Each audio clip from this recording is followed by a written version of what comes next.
Bonjour à tous et bienvenue. Donc là, nous en sommes déjà à notre quatrième et dernier webinaire organisé dans le cadre des rencontres santé-travail du réseau Présence.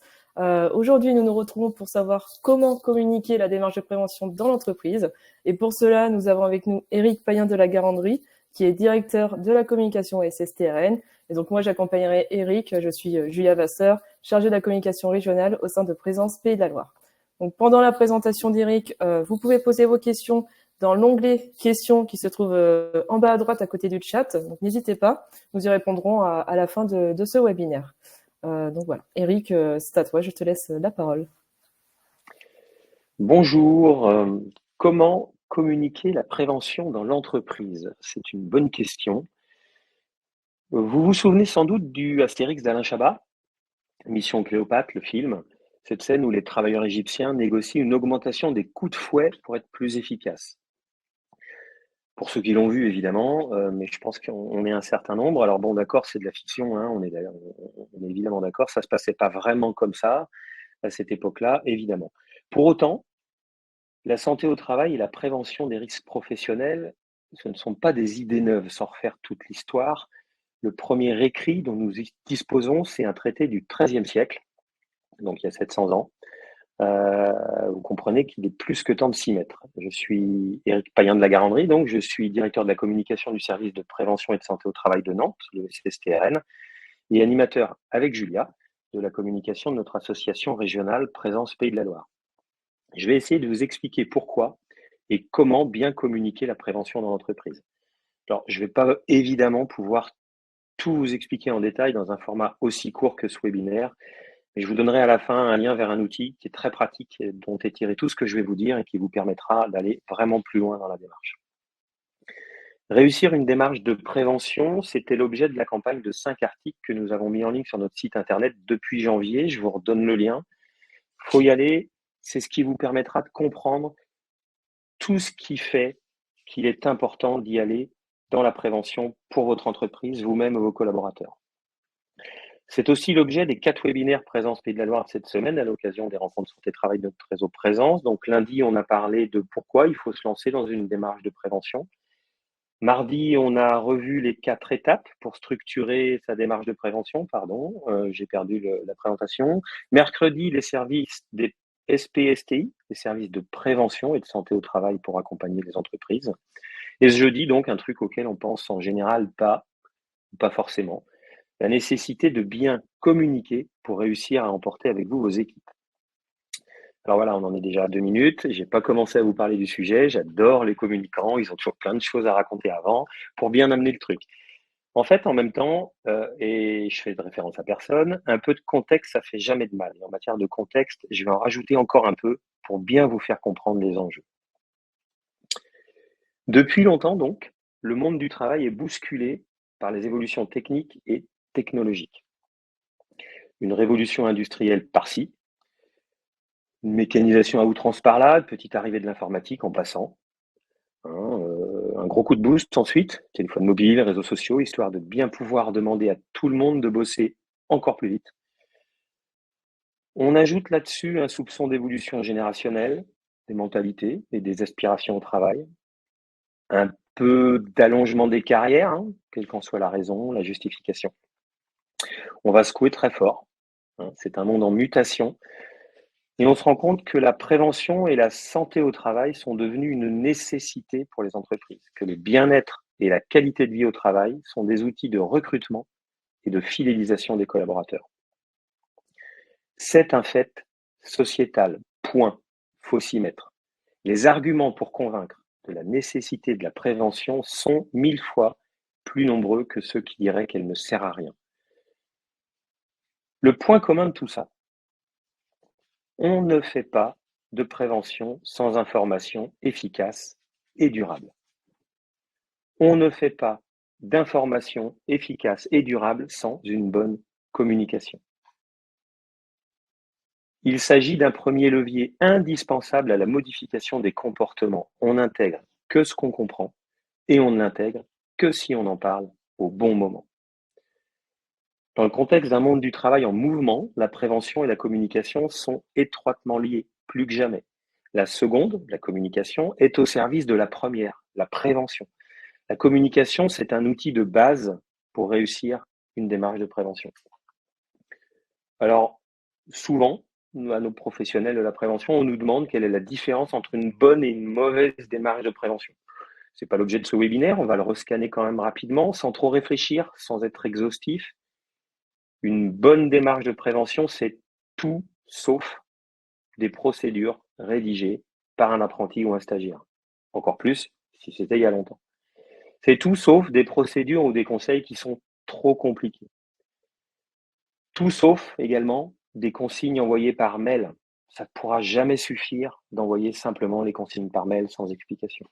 C'est tout sauf le refus d'aller sur le terrain. Si l'employeur ne connaît pas la réalité de ses équipes dans leur quotidien, ça ne pourra pas fonctionner. C'est aussi une bonne démarche de prévention, tout sauf des conseils non respectés. Évidemment, si vous mettez en place des consignes de sécurité et que vos salariés ne les appliquent pas, ça ne va pas être très efficace. Et puis, parce qu'on a tous à faire dans ces démarches de prévention un document unique, c'est-à-dire un document de référence qui liste les risques, qui les évalue et qui construit un plan d'action, eh bien, un document unique de 150 pages, c'est pas utile, surtout dans le cas d'une PME. On peut imaginer que c'est sans doute pas justifié. Et c'est aussi tout sauf un document unique qui reste lettre morte, c'est-à-dire je l'ai fait, je l'ai mis dans le tiroir, il va dormir au chaud, on s'en fout. Il n'y a pas fondamentalement de mauvaise démarche de prévention. Mais mal expliqué, on s'expose à des conséquences. Alors au hasard, je sais pas, la prévention ressentie comme une contrainte pour les salariés, des salariés qui sont pas ou qui sont peu concernés.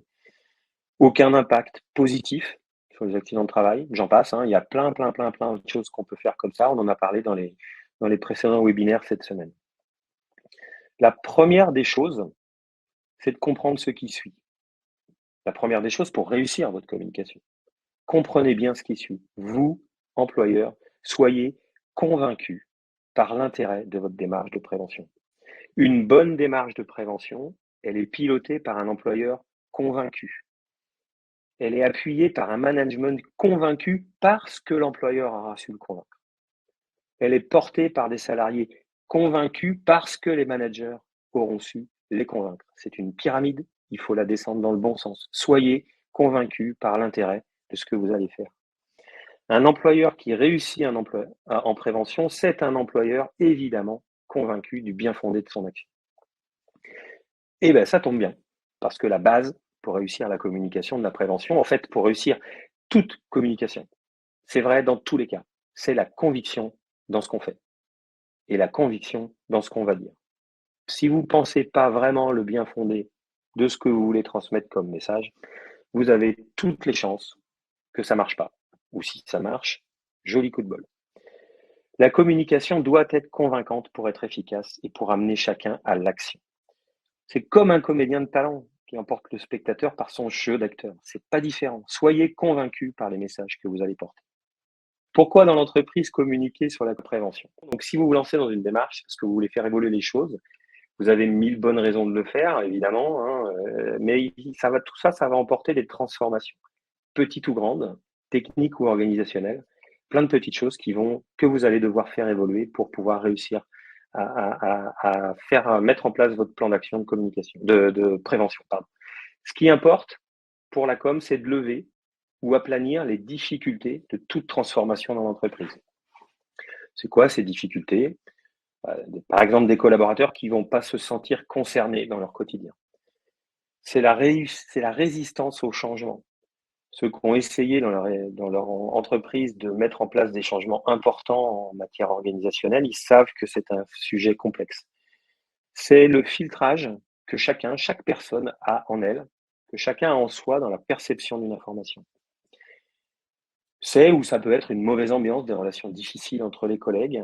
C'est enfin le jugement individuel, c'est-à-dire l'avis que chacun va se faire de ce que vous allez lui proposer. Et là, c'est propre à chacun, hein, c'est très très personnel. L'individu A va pas nécessairement avoir le même avis que l'individu B sur une chose qui pourtant paraît logique et intéressante pour tout le monde. Ayez aussi en tête des points de vigilance. C'est important. Il va falloir prévenir la perte d'informations. Il va falloir tenir un niveau de langage adapté à vos collaborateurs. On ne s'exprime pas de la même manière avec tout le monde. Parce que vous n'êtes pas tout seul, il va falloir choisir les relais de votre communication. Et puis, on en a parlé, il va falloir vous montrer convaincu par ce que vous proposez. En fait, en matière de communication, il y a une arme absolue, c'est la répétition. Ce qu'il faut faire, c'est informer, parler, discuter, expliquer, échanger, éduquer. Autant de fois que nécessaire. En un mot, c'est la définition de la communication. Pour communiquer, on fait tout ça et on répète. Il va quand même y avoir quelques principes à avoir en tête pour une communication efficace.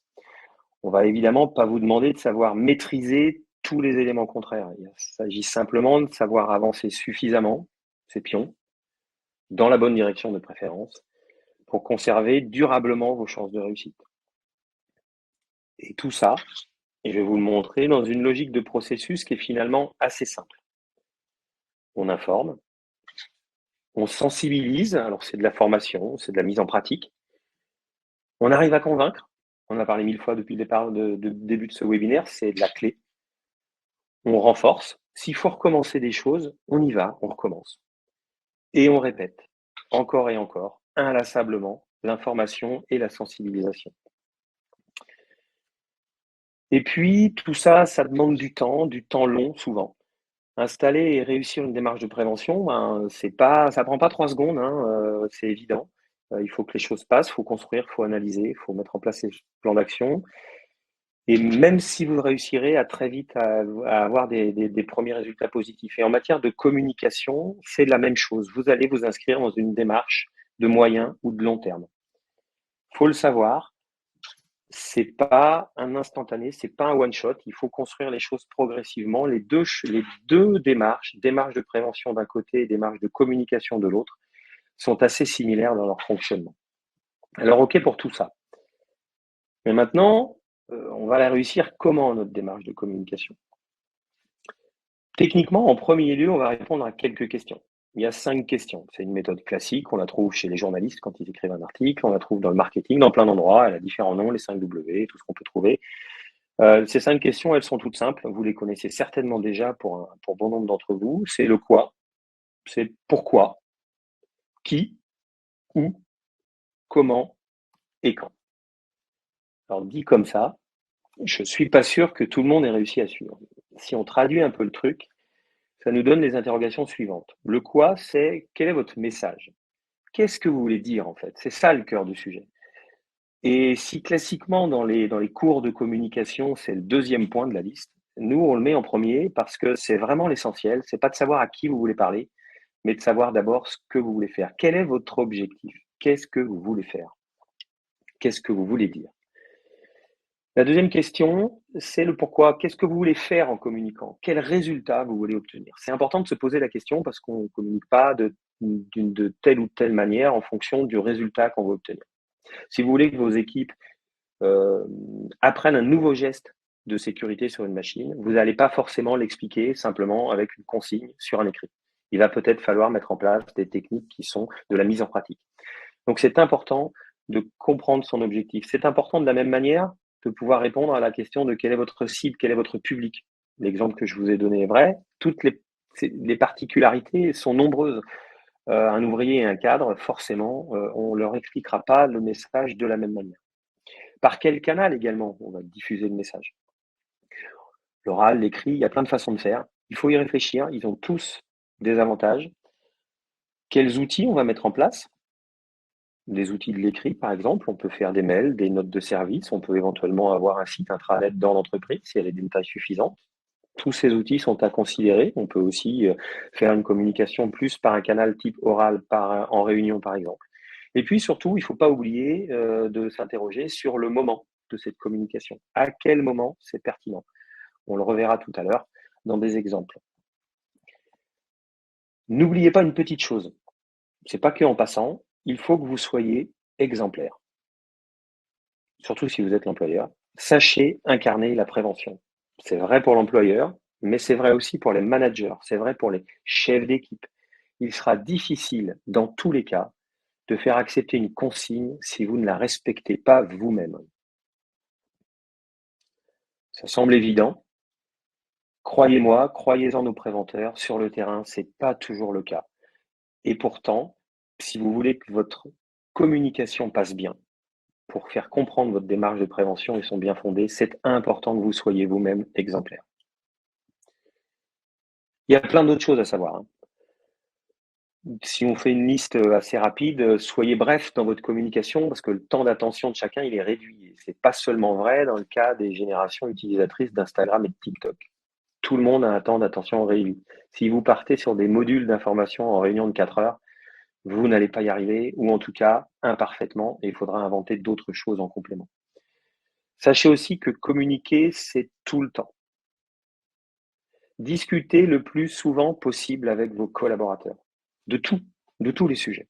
Meilleures seront vos relations, plus grande sera votre transparence et meilleure sera votre capacité à faire passer vos messages. C'est vrai partout, c'est pas que de la com, c'est du management, tout bêtement, mais c'est super important d'être dans le dialogue, d'être dans la transparence, parce que comme ça, le jour où vous aurez un message un peu compliqué, éventuellement, sur des nouveaux gestes de sécurité ou de prévention à faire passer, il sera bien mieux accepté par vos équipes. Sachez aussi que parce qu'ils ont tous une culture et une connaissance différente, il va falloir que vous adoptiez le même langage que vos salariés. Fuyez les formulations de cadre sup quand vous parlez, si vous voulez être concret et pragmatique au cul de la machine. Je le dis comme ça, mais c'est vrai. Pour expliquer concrètement un geste à un ouvrier, on ne va pas utiliser un cadre ou des formulations généralement admises dans des milieux différents. C'est super important. Il faut adapter le langage à la personne ou au groupe de personnes à qui on fait passer le message. Évidemment, vous allez multiplier vos chances en multipliant les canaux de diffusion. Déclinez tout ça dans différents formats. Vous pouvez faire des affiches, vous pouvez faire des mails, vous pouvez faire des notes de service, des consignes de différentes manières. Vous pouvez vous exprimer en réunion, c'est souhaitable évidemment aussi. Déclinez vos messages. Il va falloir aussi, ou plutôt vous pouvez aussi, même si c'est pas forcément facile, profiter d'un moment, d'un problème ou d'un accident. Faut savoir marquer le coup. Je le dis avec prudence, hein, quand un accident survient dans une entreprise, c'est pas forcément évident, mais pourtant c'est l'occasion de s'arrêter, d'arrêter la chaîne de production et de tout de suite regarder et s'interroger sur ce qui s'est passé et sur la manière d'éviter que ça se reproduise. C'est une communication d'opportunité, mais c'est une communication qui sera souvent très efficace en termes de résultats. On est directement dans le concret. Sachez aussi que vous êtes patron, mais que vous n'êtes pas seul. Vous avez une ligne managériale, quelle que soit la taille de l'entreprise, manager, responsable sécurité, salarié désigné compétent, notre fameux SDC, donc, sur lequel on communique souvent, les infirmiers d'entreprise pour les boîtes plus grosses. Tout ce que vous pouvez avoir chez vous, dans vos équipes, comme relais, dans votre ligne managériale, est important. Informez vos managers pour qu'ils puissent aussi informer et sensibiliser leurs équipes. C'est une très bonne manière de pouvoir faire passer les messages. Ça recoupe d'ailleurs le point précédent sur la manière d'adapter votre message à la personne à qui vous parlez. Si vous n'êtes pas en capacité à être concret dans un message pour quelqu'un qui travaille techniquement sur une machine, sachez que le chef de l'atelier, lui, il va savoir le faire parce que c'est son équipe. Donc, formez-le lui pour qu'il puisse former les équipes après. Et puis enfin, parce que ce sont eux qui vont mettre en place les actions, et là je ne vais pas parler que de communication, mais de démarche de management au sens large, ce sont eux qui vont mettre en place les actions, ce sont eux qui vont changer leurs gestes éventuellement, ce sont eux qui vont avoir à apprendre à travailler avec des nouvelles machines, des consignes différentes. Pensez votre démarche de prévention en mode participatif. Mobilisez vos salariés, demandez-leur leurs idées. C'est du concret, c'est du réel, ce sont eux qui font le quotidien et souvent, ils ont les bonnes idées. C'est le moyen le plus sûr pour que votre communication sur la prévention soit efficace. En plus, ça tombe bien, parce que c'est un moyen qui ne demande aucune compétence particulière en communication. Alors faites-le. Voilà, je vous ai dressé un tableau synthétique, rapide, sur ce qu'il faut faire en matière de bonnes pratiques. Évidemment, le propos est élargi. Encore une fois, à la fin, vous aurez un lien vers un outil qui vous permettra d'aller bien plus précisément dans tout ça. Je vais quand même vous donner quelques exemples d'actions que vous pourriez mettre en place dans votre communication pour accompagner votre démarche de prévention. Je vous propose qu'on échange sur ces sujets dans les questions. D'ailleurs, à la fin de ce webinaire, il ne faudra pas en profiter. Il ne faudra pas hésiter et en profiter parce que si vous avez besoin qu'on passe du temps pour discuter d'exemples concrets, ce sera avec grand plaisir. Dans les exemples, vous pouvez mettre en place des supports de base. Bon, c'est quoi un support? Quand on dit support en matière de communication, on dit un endroit en fait où se trouve, ou un objet où se trouve l'information. Alors, il y a plein de solutions, hein, panneaux d'affichage, règlement intérieur, elles dépendent de vos moyens et de vos locaux, évidemment. Si vous êtes dans un open space, vous allez utiliser des outils différents ou des supports différents. La discussion sera plus facile, alors que si vous êtes dans une entreprise où il y a 15 locaux, ateliers différents, là, vous aurez peut-être besoin d'un renfort d'affiches, par exemple. Sachez que vous allez aussi devoir en utiliser plusieurs, pas un seul. Vos collaborateurs, il faut qu'ils puissent trouver facilement l'information ou la consigne écrite quelque part. Quand je dis écrite, c'est visuel. Une affiche, c'est un écrit, même si c'est simplement un dessin. C'est une façon pour chacun de retrouver l'information. Pour pas oublier ça, pensez à tous vos nouveaux embauchés. Si vous faites que de la communication orale, ça aura une efficacité. Hein. Mais si vous faites que ça, si vous n'avez rien d'écrit, celui qui est arrivé après, il va avoir du mal à comprendre et à faire parce qu'il n'aura jamais eu les consignes. Donc, il est important de mettre en place ces supports de base et de mettre en place des supports qui soient variés pour répondre à différents besoins en matière de communication. Il faut aussi que vous sachiez organiser des temps d'échange. On en a parlé. La discussion, c'est souvent un moyen très efficace pour faire comprendre et pour convaincre. Pourquoi? Tout simplement parce que vous allez être attentif à la compréhension de l'autre. Et quand on est attentif à la compréhension de l'autre, on peut recommencer, reformuler, repréciser les choses jusqu'à ce qu'il ait compris. C'est franchement un moyen extrêmement efficace. Ça ne suffit pas, mais c'est extrêmement efficace. Choisissez aussi le bon moment pour communiquer. On l'a vu tout à l'heure dans les principes, hein, il faut choisir le bon moment, ça, c'est la dernière des 6 questions. Ce bon moment, pour ça, tout ne sera pas forcément faisable et tout ne sera pas forcément pertinent. Si vous partez sur l'idée de parler de la prévention une fois par an, vous allez vite comprendre que vous allez rater votre cible, votre objectif. Le faire tous les lundis, c'est pas forcément utile, ça va dépendre des endroits. C'est peut-être trop fréquent. Mais dans certains ateliers, un rappel des consignes à chaque prise de poste, oui, franchement, ça peut le faire. Ça peut être utile. Ça dépend vraiment, vraiment, vraiment du contexte. Réfléchissez à votre organisation. Réfléchissez à l'enjeu de la prévention dans votre entreprise. C'est pas la même chose dans un bureau de comptable ou dans un atelier de découpe de viande. Le métier n'est pas le même. Les outils qu'on utilise ne génèrent pas les mêmes dangers et les mêmes risques. Donc, réfléchissez bien à votre organisation pour adapter tout ça. Il va falloir aussi, dans les exemples concrets, que vous formiez vos équipes aux bonnes pratiques. Ça, c'est la force des actions qui intègre de la mise en pratique. On s'entraîne, on répète, on se met en situation avec le plus de liens avec la réalité. Ensuite, on débriefe, on en discute, on ajuste, on recommence tout ça. C'est le meilleur moyen. Quand vous accueillez un apprenti dans une entreprise, vous le formez. Et cette formation, cette sensibilisation, cet accompagnement tout le long de son apprentissage, ou même si c'est simplement le mois qui suit la prise de poste d'un nouveau collaborateur, ce temps de formation, ce temps de mise en pratique, c'est un moment important de la communication, c'est un moyen très efficace pour bien communiquer votre démarche de prévention. Sachez aussi qu'éventuellement, vous pouvez utiliser des outils innovants. Alors, quand on dit outils innovants, évidemment, ça dépend du niveau d'appréciation de l'innovation de chacun. Hein, un serious game, un jeu de plateau, une réalité virtuelle. Tous ces outils sont pertinents dans beaucoup de cas. Pensez que vous pouvez faire de l'apprentissage, de la prévention par le jeu. L'aspect ludique, c'est important. Un jeu de plateau, il en existe. Certains services en France en ont développé. Vous pouvez les trouver sur les sites de vos services aussi en Pays de la Loire. Ces jeux, ils permettent de pratiquer l'information, d'échanger l'information d'une manière qui est très inclusive parce qu'on agit dans le jeu et très efficace parce que dès qu'on joue à quelque chose, en fait, on s'ouvre les neurones et on comprend bien mieux ce qu'on fait. Et dans tous les cas, sachez solliciter votre service de prévention et de santé au travail. C'est lui qui connaît et accompagne votre entreprise au quotidien. Ces professionnels de la santé et de la prévention sont des experts de terrain qui sont là pour vous aider et vous accompagner. Vous avez la carte des différents services, on est 12 en Pays de la Loire.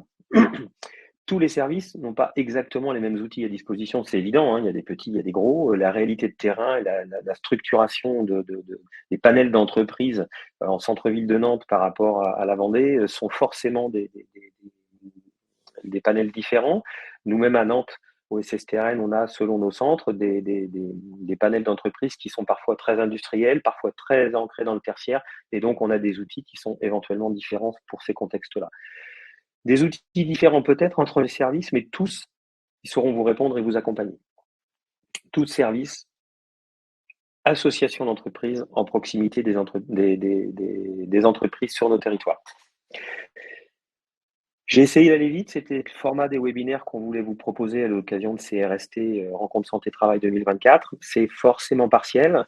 J'imagine que vous allez avoir des questions. Comme je vous le disais, des questions précises, c'est bien aussi. On prendra le temps, on pourra le temps d'y répondre. Et puis, je vous donnerai une information complémentaire juste après les questions pour que vous puissiez ensuite être encore plus autonome dans la démarche de communication pour accompagner votre démarche de prévention. Donc, si vous avez des questions, c'est le moment. Merci Eric.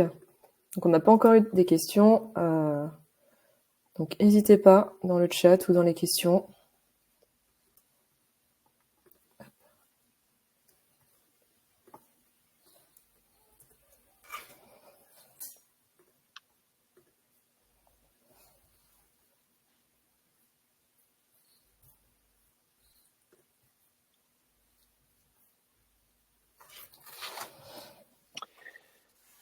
On voit que Séverine est en train de taper. Séverine a suivi nos 4 webinaires et a toujours des idées de questions. Donc, c'est super d'avoir des gens comme ça.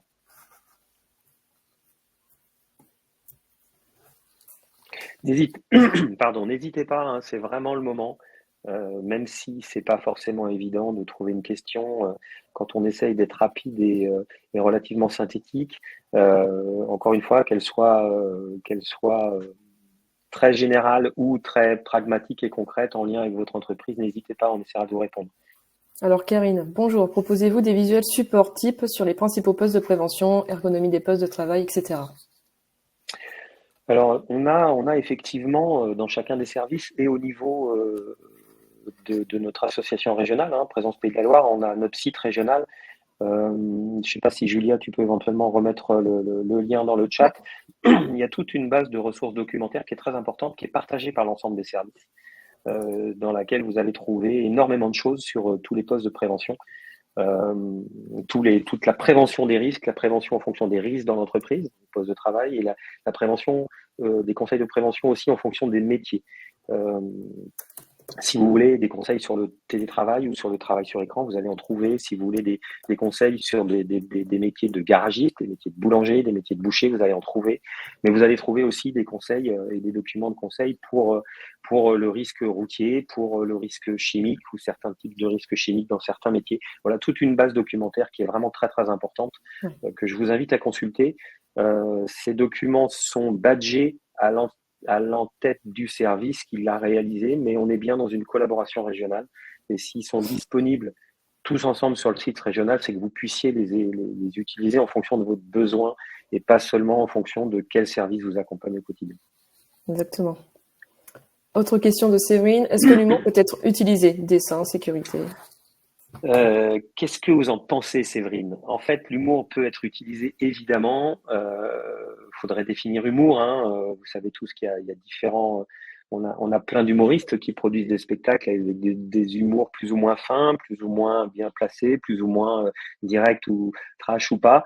On peut faire de l'humour premier, deuxième, troisième, quatrième degré. Dans tous les cas, c'est intéressant. C'est pas tant l'humour que le décalage, en fait.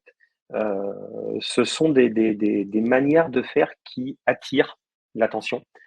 Et la première chose qu'on a besoin de faire et de réussir en matière de communication, c'est bien d'attirer l'attention. Si votre message est super pro, super intéressant, super efficace, mais que personne ne le lit parce que personne n'a su qu'il était là, parce que vous n'avez pas réussi à attirer l'attention sur la présence du message, ça risque d'être un peu moins efficace. Donc l'humour, pourquoi pas? Sachez penser, réfléchir à l'humour pour qu'il ne heurte pas certains. On n'est plus dans l'époque de ma jeunesse où les Boujna ou les Smaïn pouvaient faire des sketchs, sans parler des Guy Bedos ou des Raymond DeVos, qui faisaient des sketchs qui pouvaient charger des pans entiers de la population française sans générer aucune critique. Aujourd'hui, il faut être prudent dans ce sur quoi on rit ou on s'amuse pour ne pas choquer les gens pour qui ou avec qui vous le faites. Donc réfléchissez l'humour, mais sachez, c'est très efficace, surtout s'il est fin, surtout s'il est en décalage. Si par exemple vous essayez de parler de gestes sérieux en essayant de montrer en quoi mal le faire, ce serait un peu idiot, et que vous le faites avec l'humour, vous risquez en bien d'être efficace. Donc il faut surtout pas s'en priver. Mais petite alerte quand même que je vous répète, réfléchissez bien à cet humour. Éventuellement, si dans votre entreprise, vous avez la possibilité de tester sur un panel de salariés des messages de ce type-là, faites-le. Ce sera une bonne garantie de succès.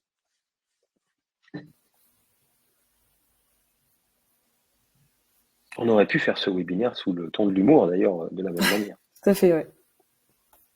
Ah, on a peut-être une autre question.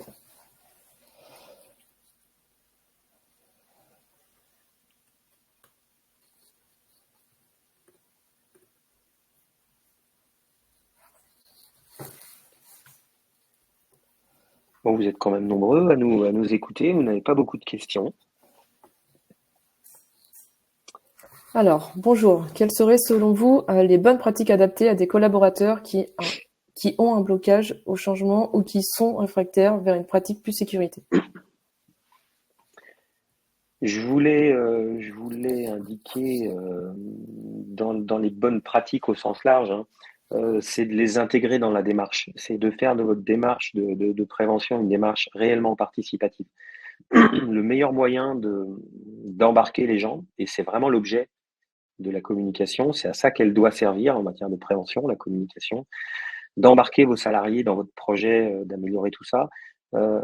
Si vous concevez votre plan, si vous l'expliquez, même si vous déployez tous les bons outils classiques de la com, mais que les gens ne sont pas convaincus parce que ça arrive tout cru, tout près, du haut vers le bas, vous aurez une vraie difficulté à ce moment-là à résoudre. Ça ne veut pas dire que vous n'allez pas y arriver, mais ça va être une vraie difficulté. Donc, sachez annoncer le projet. Sachez leur demander leur avis, leur demander leurs idées. Sachez faire des ateliers de réflexion. Ça ne veut pas dire qu'ils vont décider des actions ou du plan d'action derrière, mais sachez à minima leur demander leur avis, les associer pour qu'ils puissent apporter leur vécu, leurs propositions. Un salarié ou un groupe de salariés qui a fait une proposition qui est retenue dans un plan d'action, vous pouvez être certain qu'il va la mettre en place. Il va évidemment pas faire l'inverse. Donc, c'est franchement la bonne manière. Et en fait, plus largement, pour toute conduite de changement dans l'entreprise, c'est la bonne manière. Alors, certes, ça prend du temps. Certes, c'est complexe à organiser. Certes, ça nécessite de trouver du temps, de dégager du temps pour vos collaborateurs sur le temps de production ou de travail. Mais franchement, à terme, vous allez gagner énormément de temps parce que ce que vous aurez anticipé avant la mise en place du plan d'action, dans sa définition en démarche participative, eh bien, vous allez le gagner sur le temps de réexplication constante pour que les gestes que vous aurez décidé de mettre en place, par exemple, ou les pratiques, soient effectivement acquis et utilisés par vos équipes. Franchement, la meilleure des manières, et avant une bonne communication, c'est d'associer les salariés à la démarche. Merci Eric. Alors on a une autre question. La prévention est une démarche long terme. Vous le dites aussi. Comment garder les équipes motivées et convaincues même si nous n'observons pas de résultats tout de suite? Ah, ça, c'est une vraie, c'est une vraie difficulté.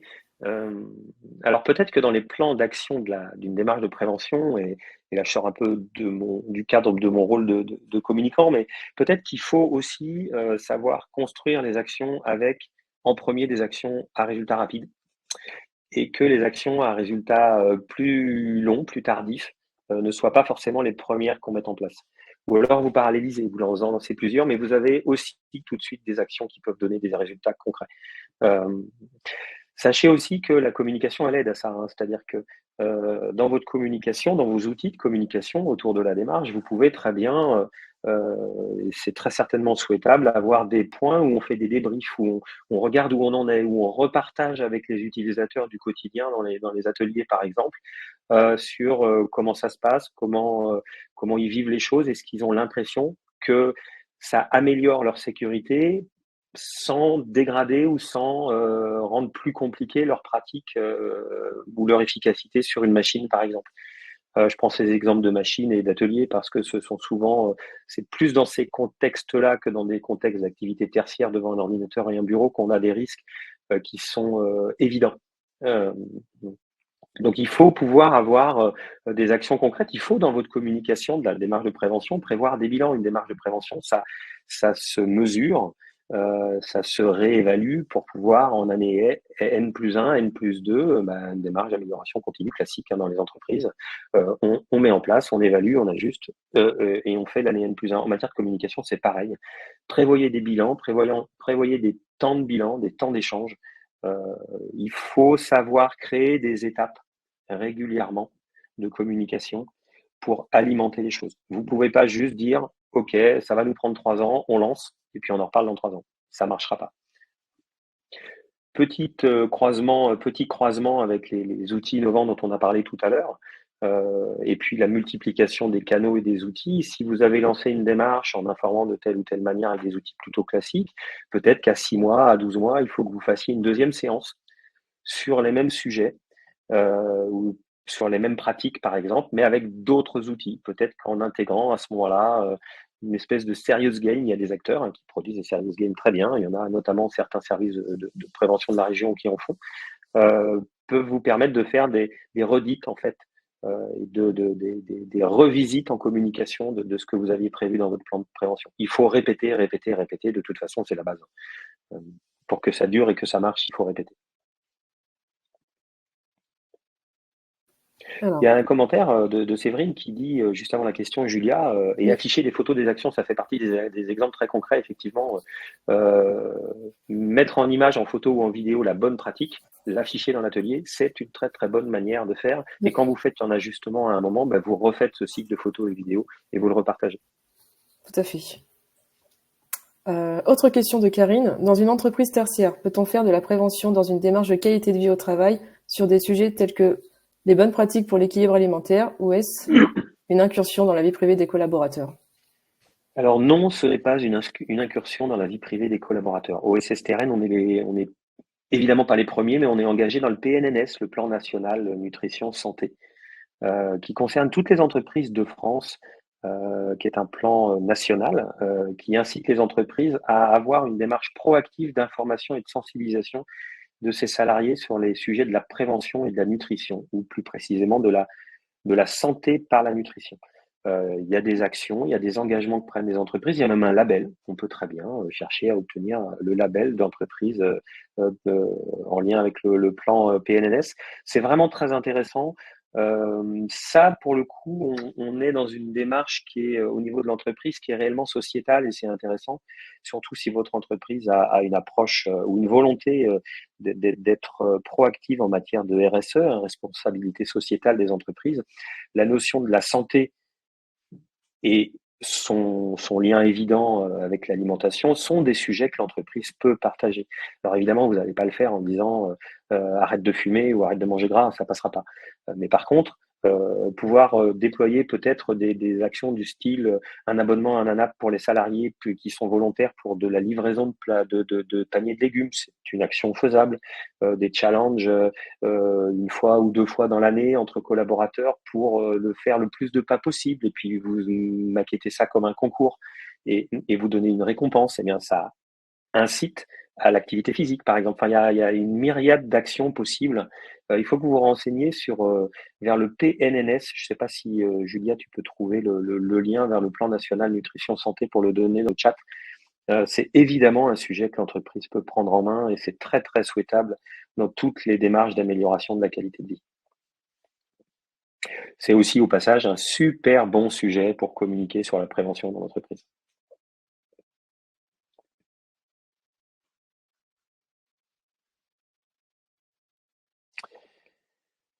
Donc le lien, je pense qu'il va pas tarder à arriver. Voilà, vous l'avez.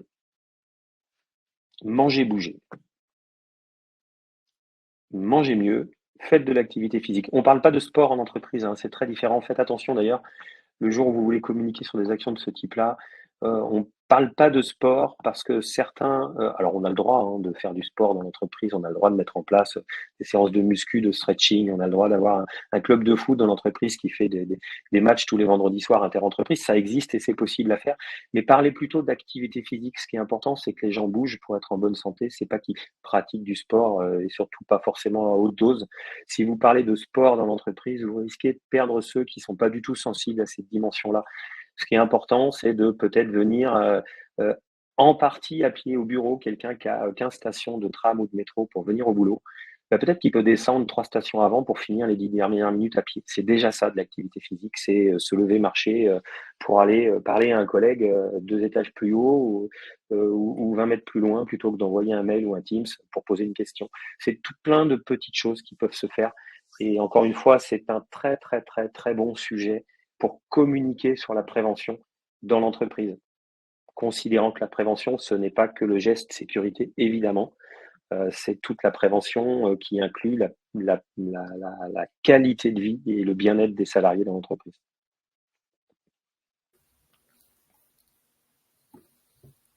Alors, Beaucoup, est-ce beaucoup que- de sujets. Il est 11h42.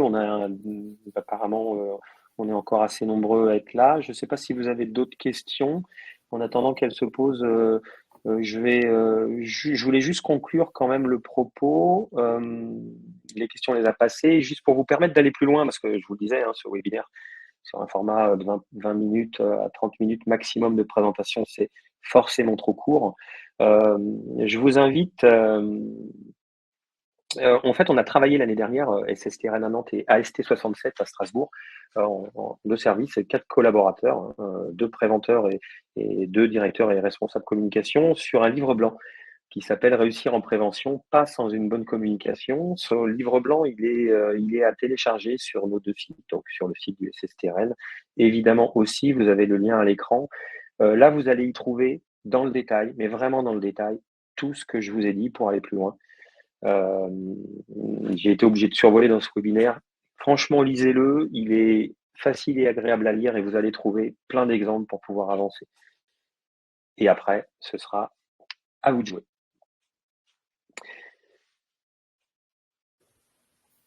Alors, j'ai mis le lien dans le chat, si vous voulez retrouver le livre blanc. On n'a pas eu d'autres questions pour l'instant. Je vois que Karine est en train de taper. Pour le secteur Tout du à fait, bâtiment, ouais, tout à fait. c'est très vrai. Mm, mm. C'est très très vrai. L'OPPB, le secteur du bâtiment a la chance d'avoir une tutelle qui s'appelle l'OPP-BTP, qui est très très organisée et très active depuis bien longtemps sur tout ce qui est l'information et la documentation de la prévention. Alors ça concerne certes le secteur du bâtiment, mais il y a aussi beaucoup de métiers dans le secteur du bâtiment qu'on retrouve dans les métiers, dans les entreprises et les autres secteurs. Donc je suis d'accord. Merci Karine pour ce lien, c'est une très bonne source. Tout comme vous pouvez aller, si vous voulez, alors pour le coup, aller encore plus loin sur le sujet de la prévention, pas de la communication, hein, mais de la prévention. C'est le site de l'INRS.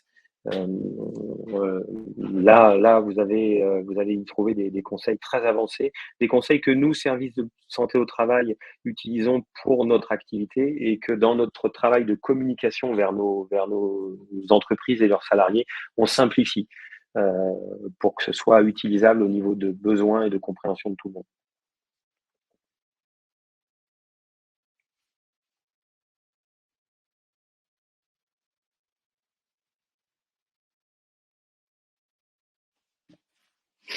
Et c'est vrai que les affiches de l'OPP-BTP sont très bien, pas seulement, hein, il y en a d'autres, hein, l'INRS en fait des très bien, certains services font des affiches aussi. Les affiches, c'est un bon outil de communication dans l'entreprise, dans les ateliers, dans les bureaux, dans les couloirs, dans les salles de pause. Euh, Ça fait partie de la technique habituelle en matière de communication, de multiplier les outils. Vous faites une réunion, vous partagez des choses, vous en définissez des messages, bah, vous pouvez effectivement les répéter sous cette forme-là dans l'entreprise, c'est toujours utile.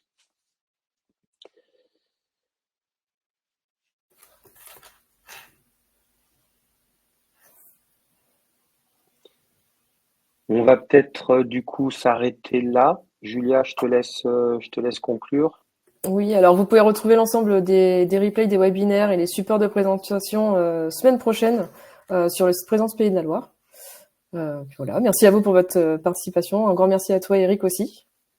Merci de votre attention à tous et puis surtout dans notre secteur, hein, prenez soin de vous.